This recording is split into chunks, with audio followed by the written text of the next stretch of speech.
In game state, it's all about matchups, and sometimes it's better to put your mid laner top because the champion he is on is better fit for the matchup he's gonna play top. We're just flexible, and I think it's a quality we have.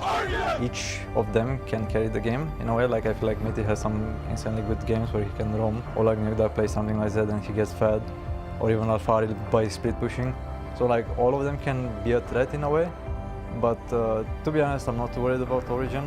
I'm sure we can just take the win again. Splyce will take down Origen and raise the question, who really is the third best team in Europe? Once you hit the 40-minute mark, there's no defeating them. Splyce prove them amongst the best in the LEC.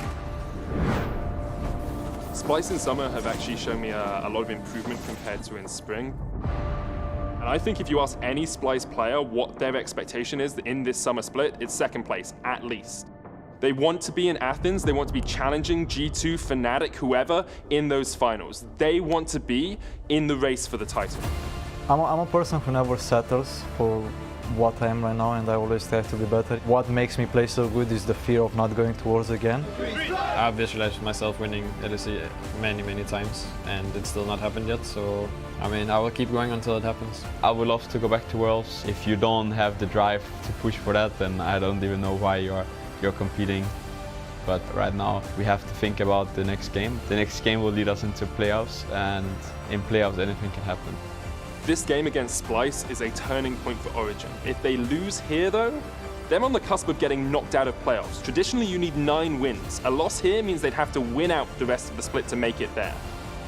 This game against Origen is going to be a lot about fighting for control. We will try to explore wherever we can. They should expect an explosive early game from our side. We should be ahead at 15 minutes. It's very simple.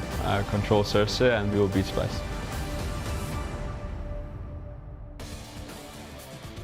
And welcome back to the LEC, and our match of the week. It is Splyce versus Origen. There is a lot on the line for both of these teams. Splyce are fighting for a direct spot in Athens, while Origen are in danger of missing the summer playoffs. I'm going to start with Origen. They are currently in 6th place, and frankly, they've had a disappointing summer split.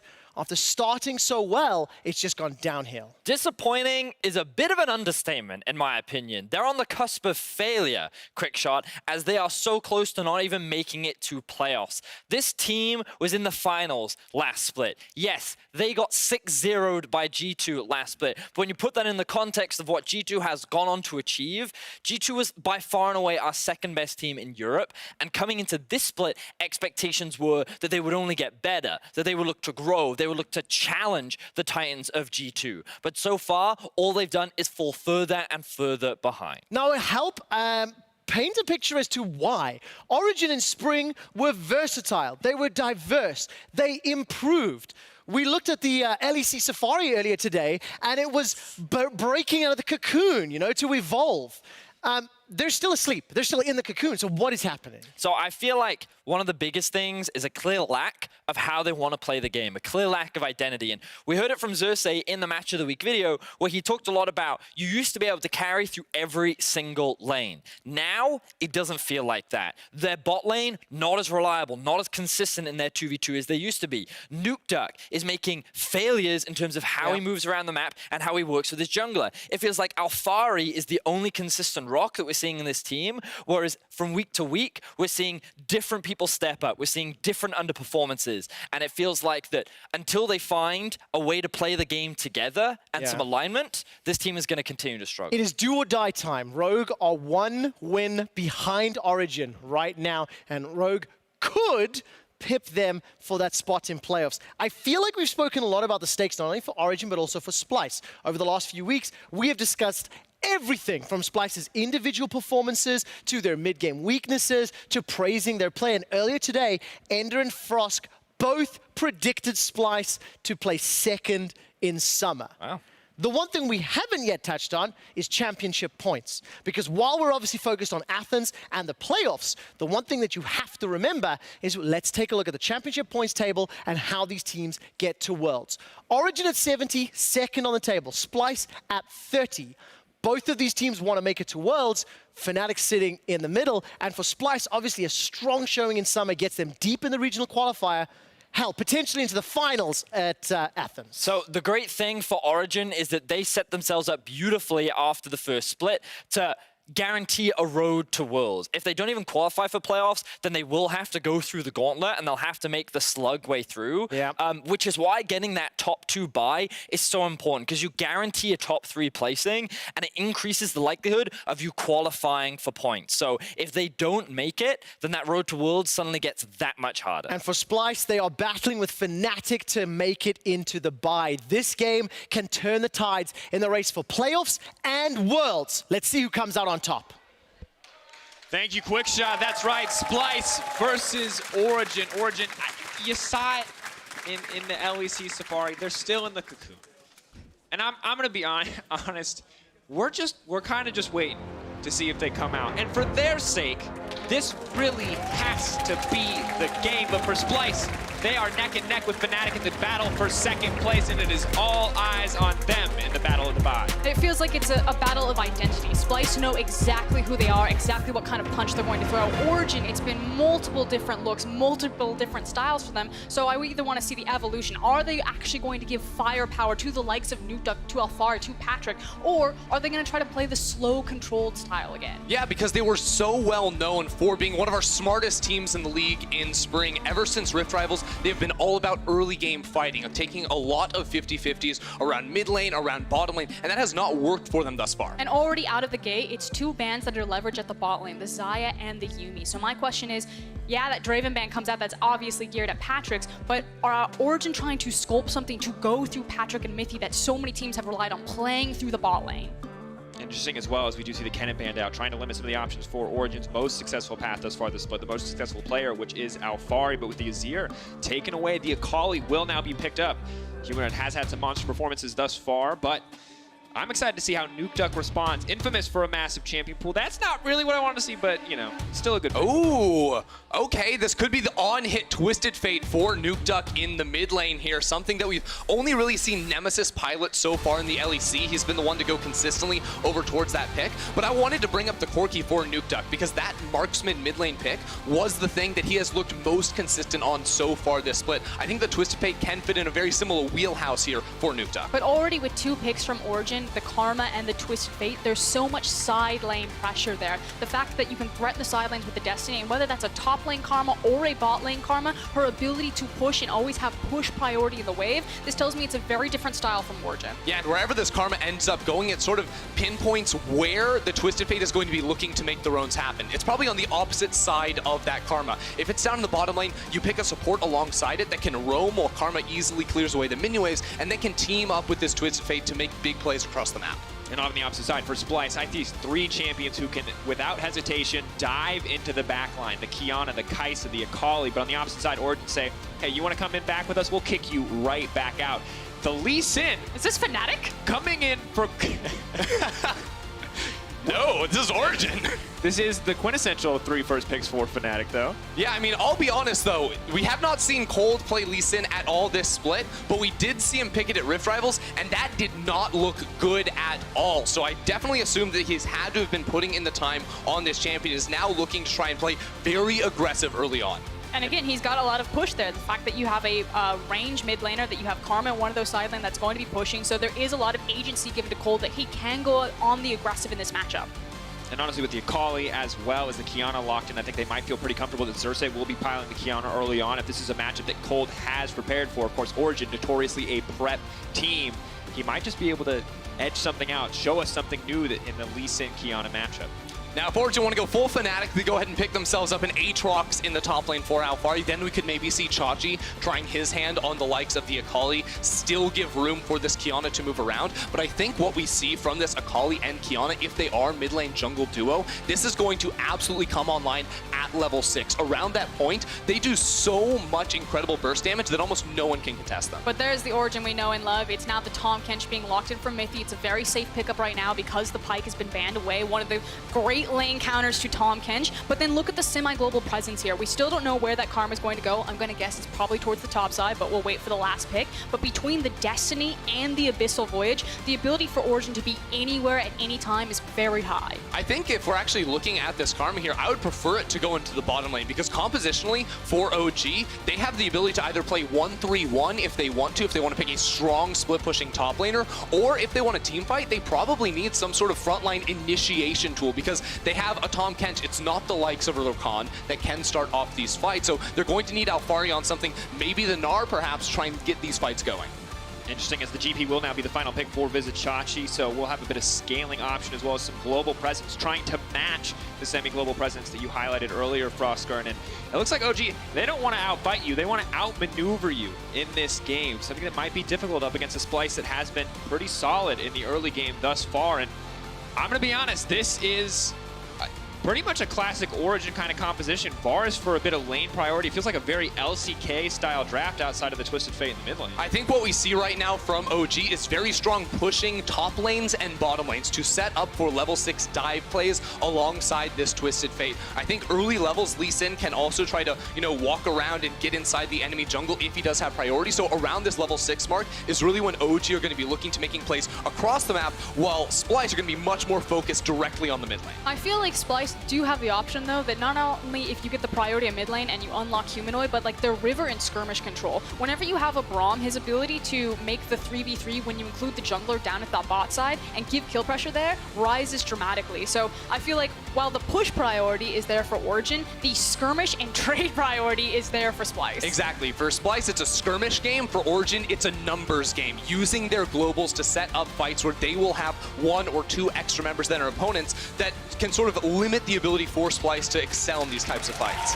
And here we go, ladies and gentlemen. Origen, will this be their rise up into securing a playoff spot? 4 all teams already locked in, 2 remaining. Can Origen be one of them? Splyce, can they secure second place and a bye? Will their skirmishes outmatch Origen's maneuverability, their ability to put more members in any given fight at any given moment? Macro play, something we've come to know Origen for. Is this the week that they clean it up and show us more on the LEC stage? We're going to have to find out as we get ready to move into our match of the week, Splyce versus Origen.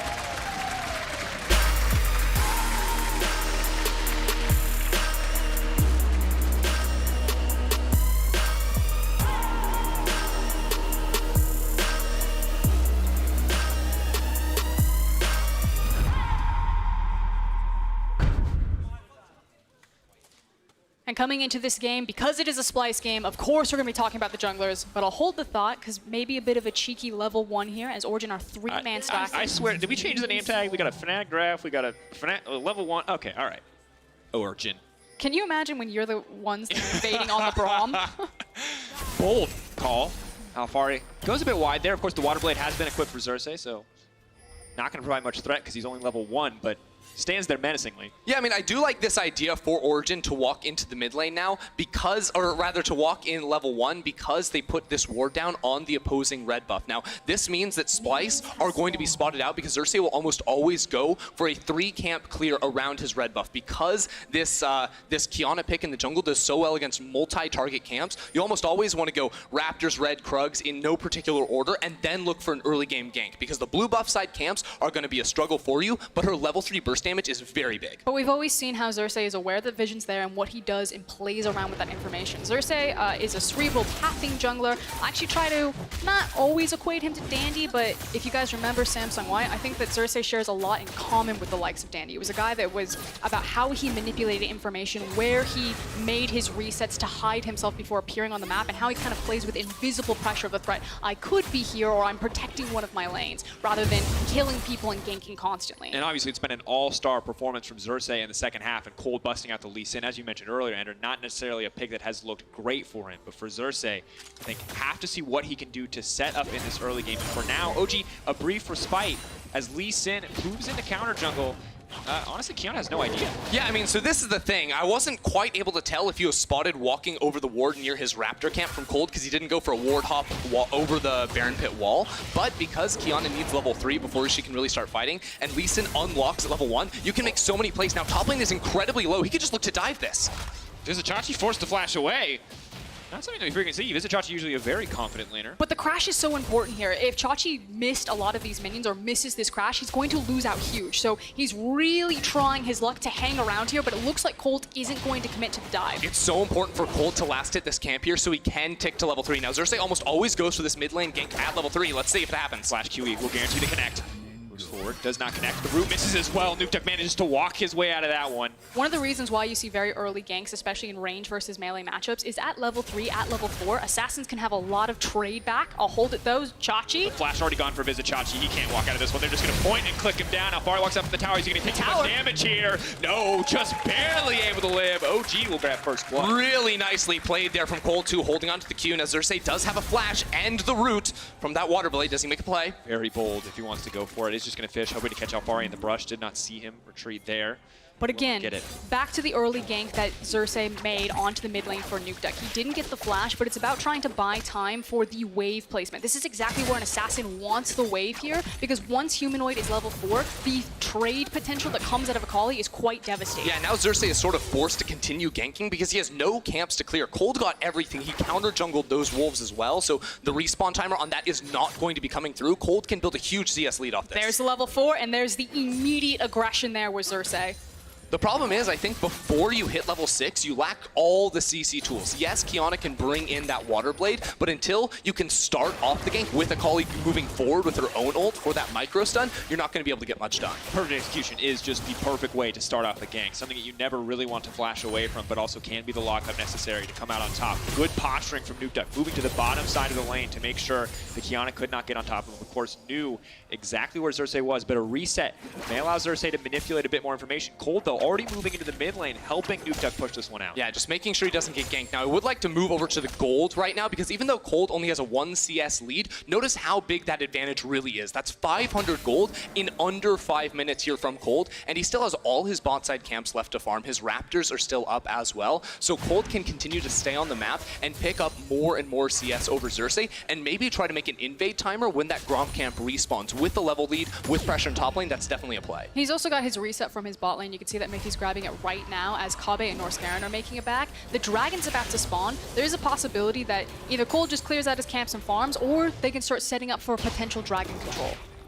Additionally, freezing the wave there, forcing the TP back. Kobbe will see what he can do to match. Kold, of course, on the bottom side. They do have to be careful here. Still a lot of potential for damage, as well as the Tahm Kench just honestly flash on your face if you do not respect it.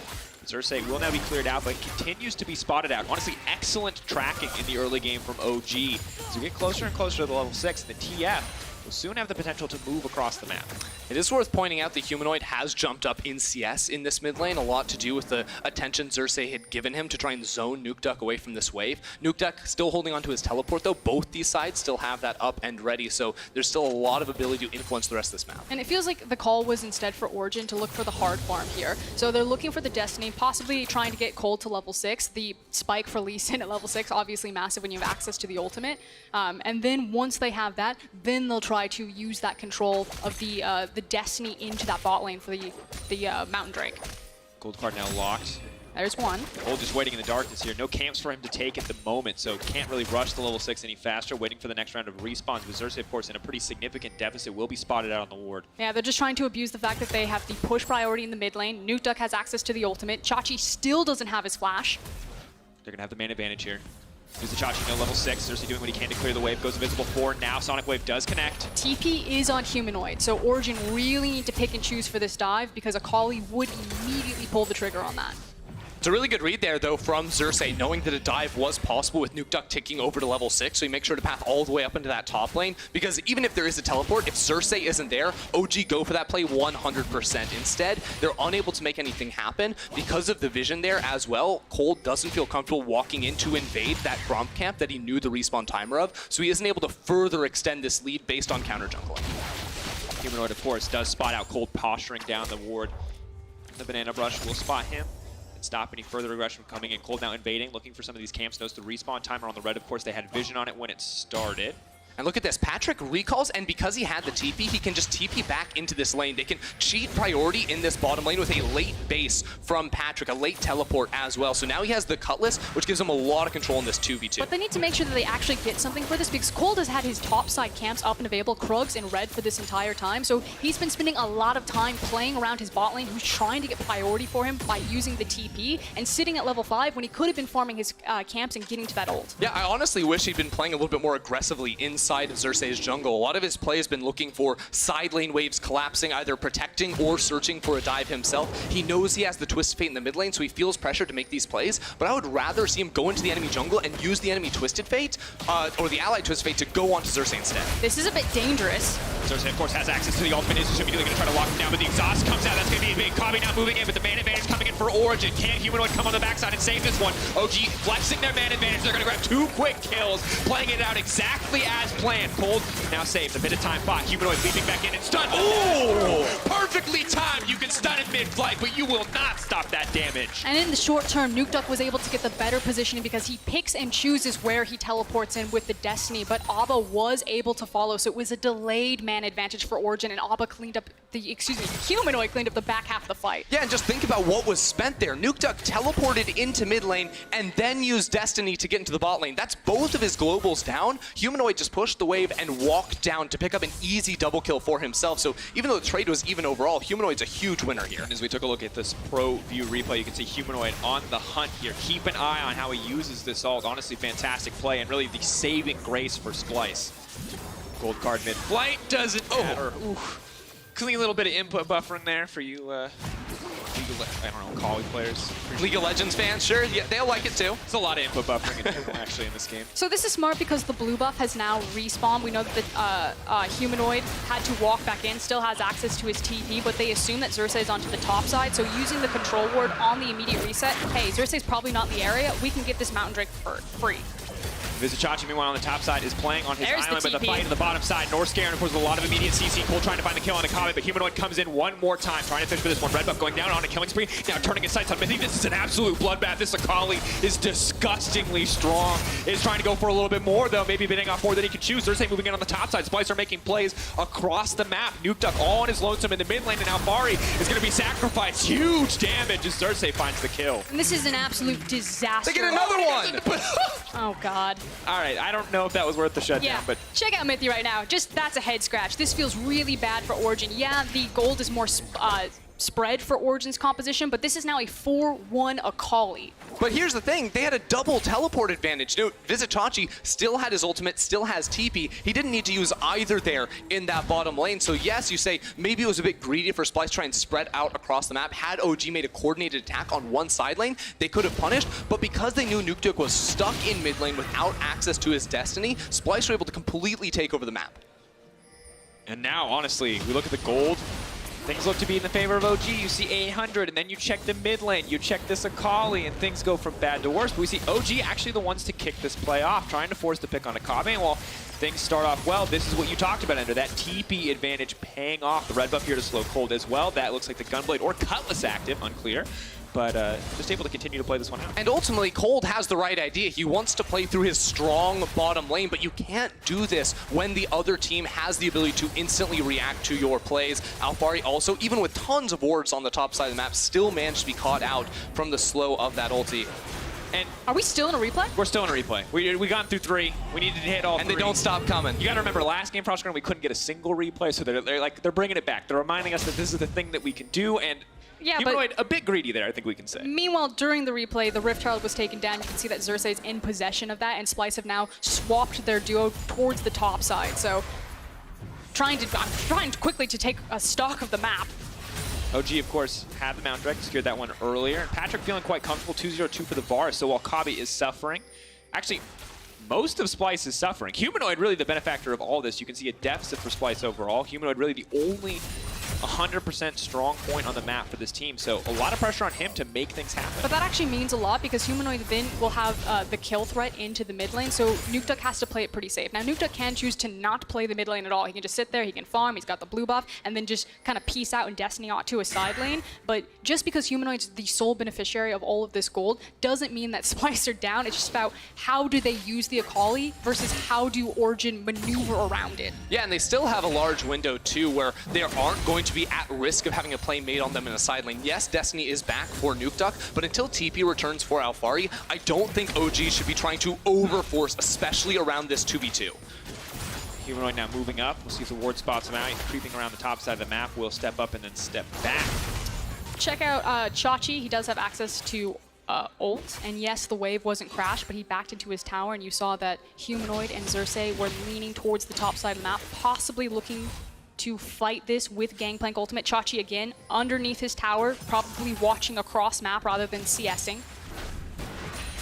Not too worried about it. Will now step forward as the play kind of backs off. Kobbe left alone to CS under the tower, doing what he can to play catch up. Of course, not ideal versus the Blade of the Ruin King at this point, but the Kaisa will continue to scale. And Humanoid, kind of as you said, Froskurinn, very comfortable pushing these waves out. Nukeduck very comfortable hiding under that tower. And it just means that Humanoid's going to get first access into River, and he's going to be the one to move first. So yeah, Nukeduck can keep up with him again with the Destiny, but this is going to be a game of kind of cat and mouse. Nukeduck doesn't want to go anywhere near this guy, and who's going to make it out to the side lane or the River first?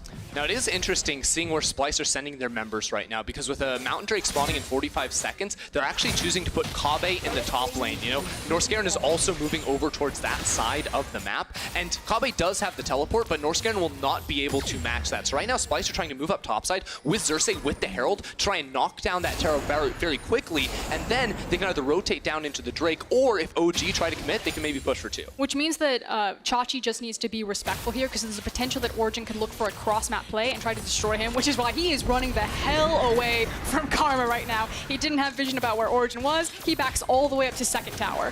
Yeah, and they're going to actually move everyone out of this top lane except Kobbe, so he gets the solo plates, and now the rest of the team can move down into mid. Quick ulti comes out, Twisted Fake and reveal the Akali, now trying to dash back and make out safety. 54 comes in from Humanoid, they're trying to turn the play. Whoa! Is a hero! That was a monster play! Baited and outsmarted. OG bite off more than they can chew. Xerxe absolutely destroys Origen underneath his tower. They made the play using the Herald in top lane, moved everyone down mid, and punished OG when they overcommitted for the fight. And that is going to burn so hard. The fact that the Rift Herald is still charging up into the top side, the fact that they're getting the chip damage on the mid tower and access to the Mountain Drake. Splyce just get every single objective. Top, mid, Drake, and they don't even lose their tower in the bottom lane either. The game was in favor in terms of gold for OG. It has taken a massive swing the other direction. Huge, 27.2 to 25.5. The Drakes will even out as well, and I honestly, just a fantastic mechanical moment from the Splyce team. It looked like all but certain death for Humanoid at that point, but they do manage to make this work on the side of Splyce. Akali, fun champ. I mean, at least they can see her, but they can't get the damage done. He's able to jump away, and the full ring around the wall as well there from Xerxe. He like high-fived them as he jumped through them. Already doing his victory lap before the Nexus falls. That was a classic See Ya Nerds moment right there. Just makes it out. Fantastic play from Humanoid. If you're watching the Shocker, that goes in mechanics next week. Not sure from whose perspective, but that was huge. But for Splyce, as good as things are, they haven't won the game. They're probably riding a high. You can't not be after that. They must be feeling alive, but still have to respect OG. Still have to respect the potential for OG to move around the map. A lot of TPs are up and available. Alpharis and Nukeducks. Only Humanoid are actually matched on the opposite side. Yeah, and with the lane positioning here, bringing Patrik and Mithy into mid lane, it changes the dynamic of this game, because previously it was Humanoid pushing in and then looking to make roam plays and control the river. Now, because Patrik is still stronger than Kobbe, he has stronger wave clear as well. They can utilize him to push the wave and make plays themselves. Oh, Norskeren caught out. Splyce has been here before, but he's still going to live. Oh, gee, that's a lot of hesitation. I don't know if they need to give that much respect. They're going to feel bad about it because they're going to realize that Humanoid and Xerxe were on the bottom side, but Humanoid steps out of the brush, it looks like for a brief second, means Alphari knows it's time to back off. But there's no wave there. I mean, there's no Splyce wave there, so they're actually just zoning him off the tower. And now it's potentially Trinity Force user versus Trinity Force user on the top side. This doesn't seem like anyone's going to die, though. Gold card versus, you know, oranges. Yeah. Orange card. Orange card. So Xerxe has fully recognized that Humanoid is fed AF, and he is going to shadow and stay near him, and these two can probably 2v3 this very easily. I mean, that was... Origin looked at them and was like, ah! That was the expectation, right? Like, there's so much damage with this 2v2. You find anyone, they're just instantly dead. I'm sorry, Mithy just going, ah, and then like, nah. Just trying to channel the ult. Of course, not going to cost him much on the cooldown. We'll be back up. They can make a pick here, though, on Chachi. Oh, Use the cone. there it is. You still have to be...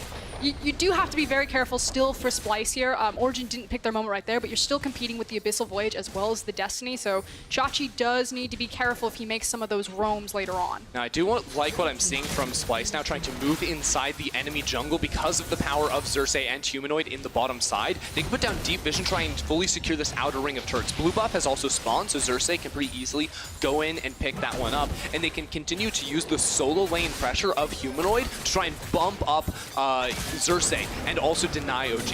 And what's nice about the composition, because they have a Gangplank, is they don't actually have to be set up in a 1-4 around Humanoid being the one. Because it's a GP and he has the Cannon Barrage ultimate, they can actually very safely be in a 1-3-1 and then have that cross-map capability.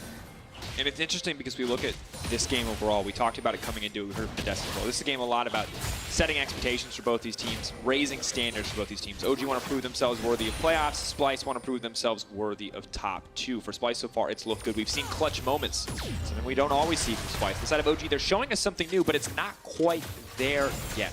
They're gonna have to find some way to defend this tower too. They're getting pushed in top lane and bottom lane, so it's 5v3 around mid at the moment. OG can't step forward. They don't have the wave. Their Splyce can pick this up. Pretty easy. Mithy, though, starting to step forward. Patrik will throw out the ultimate. Quick block from Norskeren. Can't leap out to safety. Will use his ult to escape. Not even able to kill him. Looks like Xerxe might just finish for the kill. Now, immediately, they're stepping forward. Very easy for Splyce to continue to dive in. Humanoid going to dash out, though, respecting the gold card. That looked really risky, though, from Splyce, because Chachi left before that tower actually went down. They were caught taking a fight with that turret, and it had still stayed alive, so they were able to disengage there, but almost a little bit of a hairy situation for them. Now, let's see. OG still with a lot of ultimates and TPs up and available. Maybe they can outmaneuver Splyce as a lot of members are forced to back off. Good vision now coming into the side of OG as Nukeduck sets his sights on that bottom tier 1. Xerxe in the area, but he may need to back soon as well. Kobbe also took a late back. He doesn't have his TP there, so Origen actually could get this bot tower because they'll have the numbers advantage. I think with Kobbe resetting here, this is pretty free. Be able to grab this one. Good look from OG to make sure that they get more out of that exchange. Still a gold lead for Splyce, but OG absolutely not out of it. Now also because OG were able to go on the offensive there and move inside that bottom side jungle from Splyce, just 20 seconds out of a Mountain Drake spawning, they have all the vision themselves. They're going to see everyone approaching in towards this pit. They also have a lot of denial inside that river as well to try and set up for picks with the Twisted Fate or the Varus, but they don't quite have the Chains of Corruption just yet, so it might be a little bit more difficult for them to set something up. Quick bit of damage coming down. Kobbe starting to scale a bit more, trying to get that second item and second evolve under his belt. But for now, Patrik very confidently ahead. You see the Runaan's good wave clear coming in from this Varus. Humanoid has managed to create a big pressure point that Nukeduck has to respond to. We're playing around the Mountain Dragon, but we're trying to rip people around. Reminder that both Nukeduck and Humanoid do have TP, but Humanoid, because he has the advantage of the wave, he gets to move first and might not have to burn his TP to get to this fight.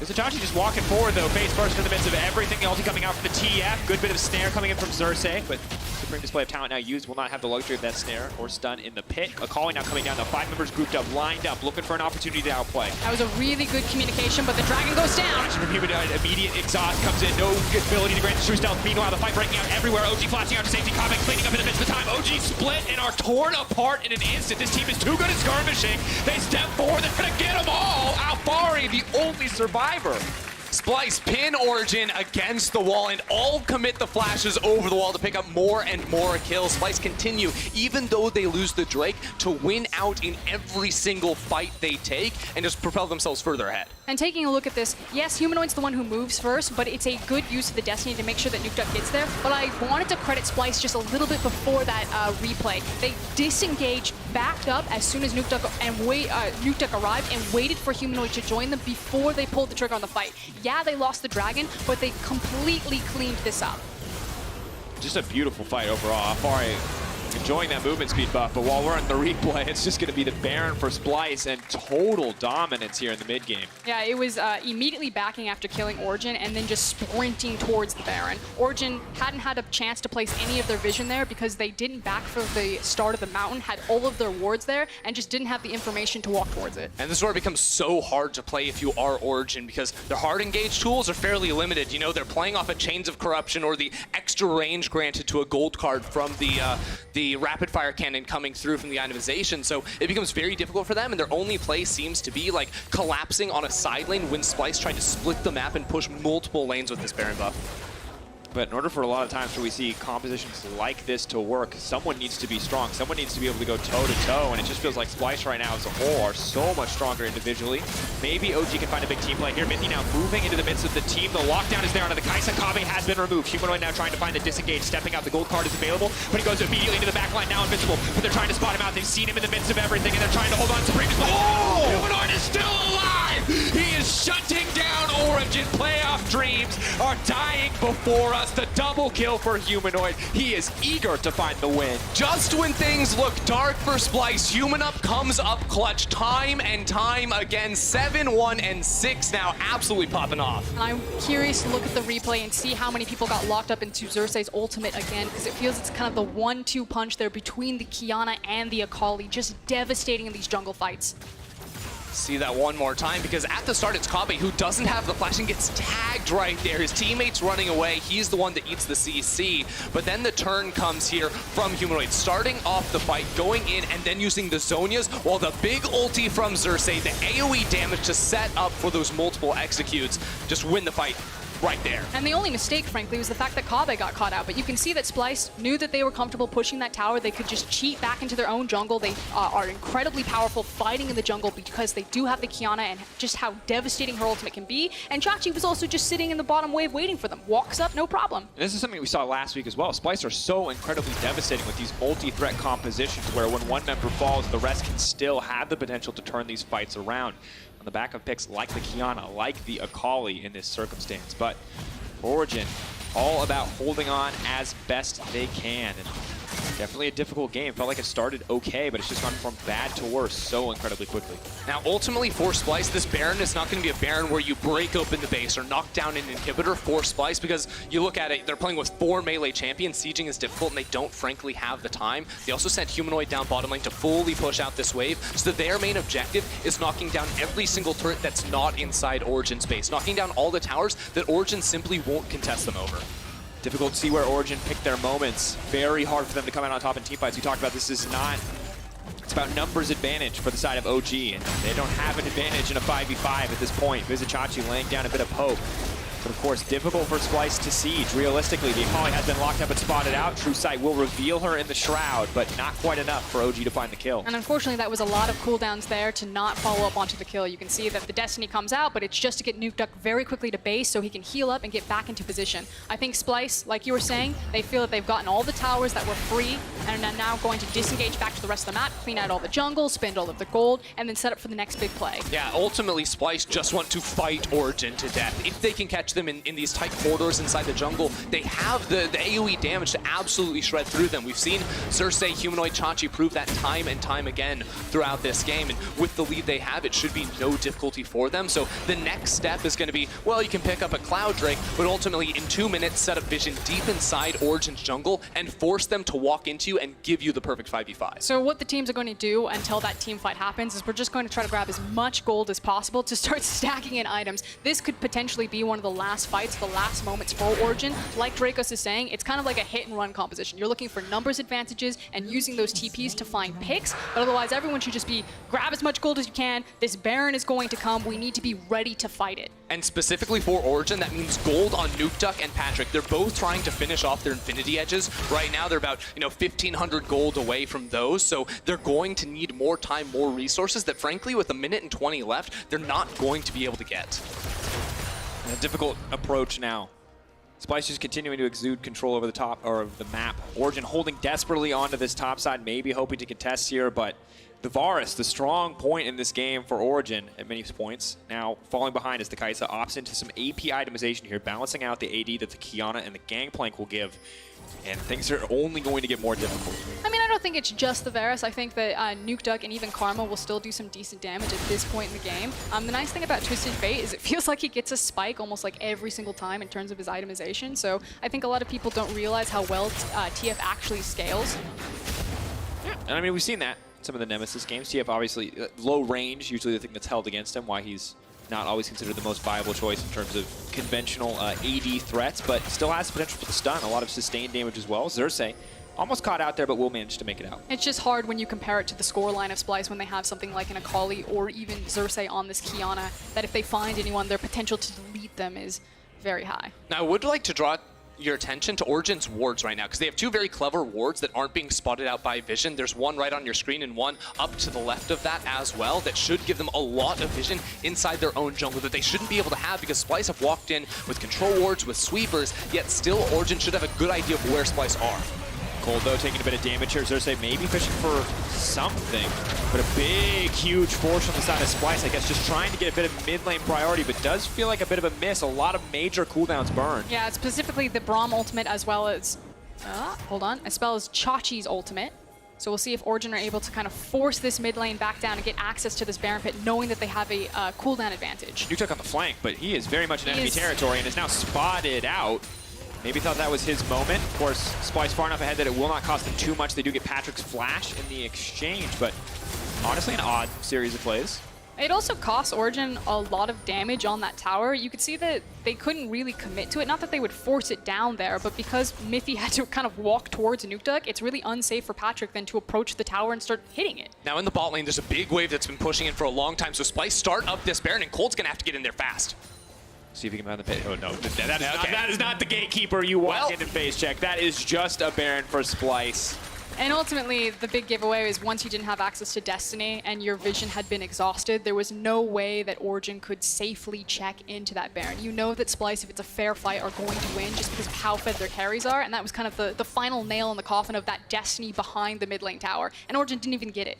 Yeah, I mean, you just look at the levels now from Splyce. 17 on Chachi, 16 on Humanoid. His ultimate is doing absurd damage now with that Rabadon step cap completed as well. So Origen, they're going to have to do their best turtle impression here, just sitting inside their base, trying to outlast this Baron buff. Again, 4 melee champions on the side of Splyce, so sieging isn't that hard, but Splyce are almost powerful enough to just force the fight. And wondering if we will just see it. Of course, standing next to that tower, a death sentence against the insane amount of AD that Xerxe has, the amount of damage and setup that his ult can provide.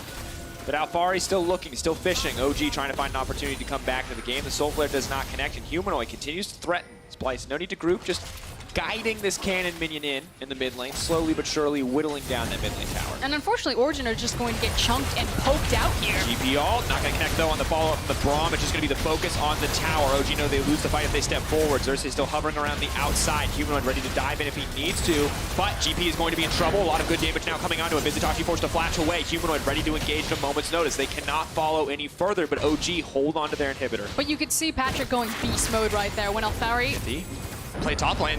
Going on to Humanoid. They're going to be able to see him. The stun is going to connect, but the TP now burned in exchange. Vizicsacsi running in.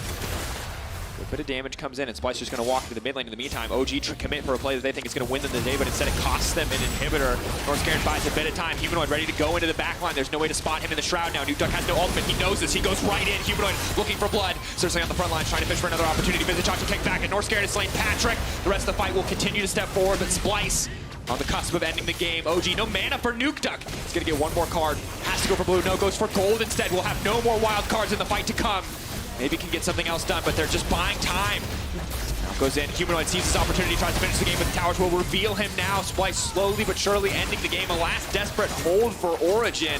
But Splyce determined to end this one. They're going in. They see their opportunity. Norskeren going to land a concussive blow. Will not be enough. Mithy manages to save the day, but he will pay his life. No, surviving in the end, taken down. The stopwatch will save Mithy, but it will not save Origen. Splyce move up to 11-4. And it just frankly looked too easy for Splyce there. feels like everything really went sideways for Origen as soon as Akali was picking up all of those kills. Suddenly you have this champion that you just cannot deal with, and it gave Splyce a very easy anchor to play around as they ate up the rest of the map. I mean, we just saw time after time after time, Humanoid reading the roams from Nukeduck, Xerxe reading the attempted dives from Kold. It really stalled out this early mid-game, post-level 6, where all Origen ever wanted to do was utilize these global advantages. They were never able to do it, and even when they forced 3v2s, well, Splyce just turned it right around on them. And of course, as we wrap up this game, be sure to stick around for the post-match QuickShot. VODS and Xerxe will take a look back at exactly what happened here. And I mean, just honestly, a very difficult game overall. It felt very clear what Origen wanted to do compositionally, and it just feels like we never really saw that come to life. And when we did, Splyce were still, honestly, one step ahead. I mean, the nice thing is I like kind of the different look that we got from Origen. I like the fact that finally we were trying to play aggressive, that we got Kold on something like the Lee Sin. I think his early pathing, I'd have to go back and watch it, but I liked initially what I saw, so I like the direction that Origen's moving in. It was just, unfortunately, everything went sideways in some of the execution. Yeah, I mean, it seemed like Kold got a very big lead, especially off that first clear, taking away a lot of Xerxe's camps, but then his idea of how to play the game was less selfish. It wasn't selfish, like, get me ahead, try to shut down Xerxe. It was more trying to impact his lanes, but he was never able to find the mark, and ultimately that's what cost him, because that time he spent trying to influence his lanes went to nothing and allowed Xerxe to come right back up and then just be the stronger teamfight champion. Honestly, guys, I'm impressed by Splyce.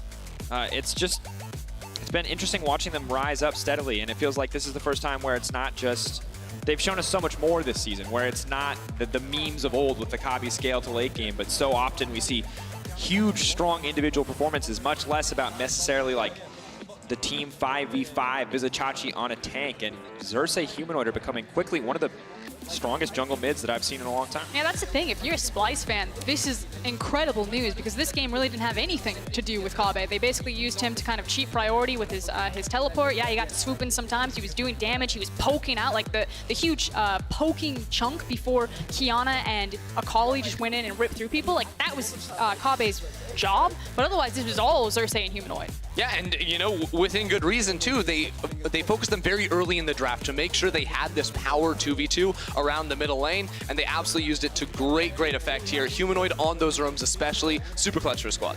And for Key to Play the Game, of course, at eSports on Twitter, Vizicsacsi, Xerxe, and Humanoid. I'm excited to see what you guys think. I do want to give a credit to Chachi. Outside of kind of the first early flash that came from him, I think he played with pressure really well. I think he absorbed a lot of Origen's attention. He always made sure that when he was playing weak side, that he was giving so much respect. He was disengaging from towers, and this wasn't Chachi getting caught out and costing Splyce. Well, honestly, the top side of the map, that's great, guys. But I want to hear more about the bot lane, and for that, let's check in with Lore and Kobbe.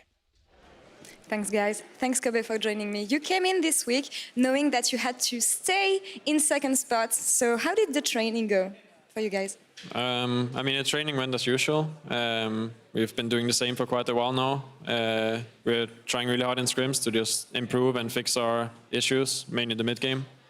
And I think it was pretty good this game, even though it was still like 30 minutes, but I think we played a good game, so yeah. Knowing that Origen was playing pretty bad lately, what was the mindset coming on stage today? We don't really care too much about opponents, or like I think it was last week when we played against Xerxe, I think we were a bit in a bad mindset where we felt like it was a free win, but it really wasn't. And I mean, we just try to focus on ourselves, so we know this win, like we just need to win as much as we can to try to get second, so we don't really care who we play against. About what you were saying, last week I had a talk with Duke about pressure and how to handle pressure, especially when teams are in a good spot and when players are not used to being in a good spot. So what is your take on that? Knowing that you're so close to making second spot. I mean, I think that's been the case since 2018, like for every split since then, except for one. We've been really close to actually making it to second place. And it's been like, I don't know, one tiebreaker game we lost, and in the end we didn't make it. So we really want to make it this time to not have to go through like 4 best of 5s to actually win the title. So, I mean, we do feel the pressure, especially in the last weeks, but it's fine. During Ready Check, everybody said that this year may be the best year for